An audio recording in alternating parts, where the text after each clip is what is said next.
dalam kalangan seluruh masyarakatnya, memelihara satu cara hidup demokrasi, mencipta satu masyarakat yang adil di mana kemakmuran negara akan dapat dinikmati secara adil dan saksama, menjamin satu cara yang liberal terhadap tradisi-tradisi kebudayaannya yang kaya dan berbagai corak, membina satu masyarakat yang progresif yang akan menggunakan sains dan teknologi moden.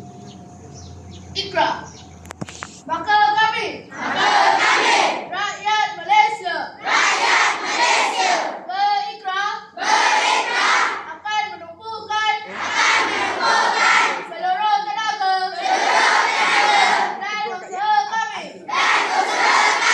untuk mencapai cita-cita tersebut berdasarkan atas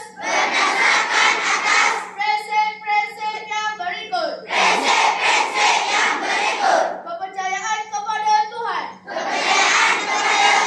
kesetiaan kepada raja dan negara, kehuluran perlembagaan, kedaulatan undang-undang, kesepadan dan kesusilaan. Terima kasih.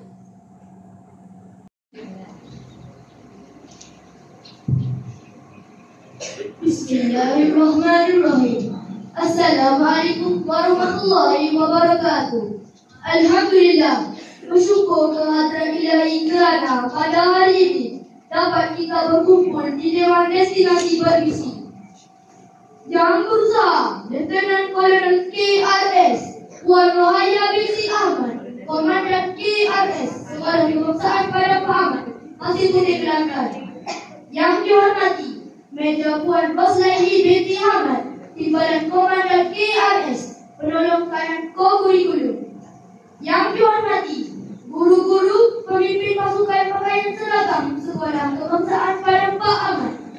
Yang dihormati rakan-rakan seperjuangan sekalian.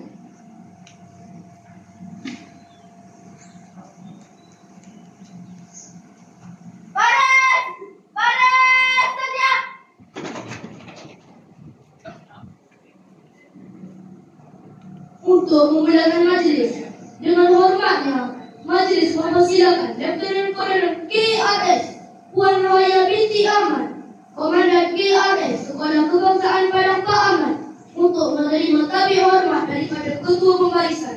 Dipersilakan.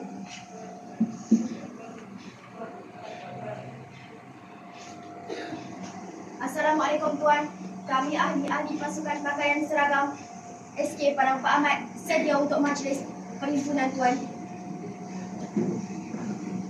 Terima kasih Tuan.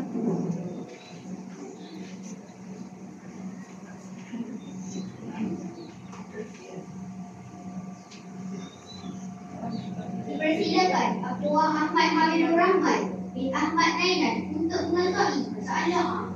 Dipersilakan.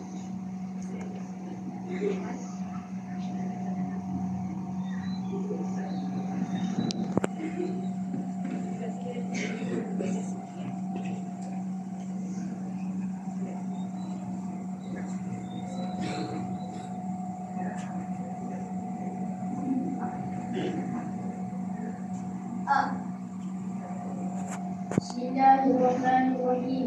Alhamdulillahi rabbil alamin. Wassalatu wassalamu ala sayyidina Muhammad wa ala alihi wa sahbihi ajma'in. Allahumma iyyaka na'budu wa iyyaka nasta'in. Lapangkanlah dada kami ya Rahman ya Rahim. Peredakanlah akhlak kami. Berikanlah hidayah kepada kami, ibu bapa kami dan guru-guru kami. Rabbana atina fid dunya hasanah wa fil akhirati hasanah wa qina adzabannar. Sallallahu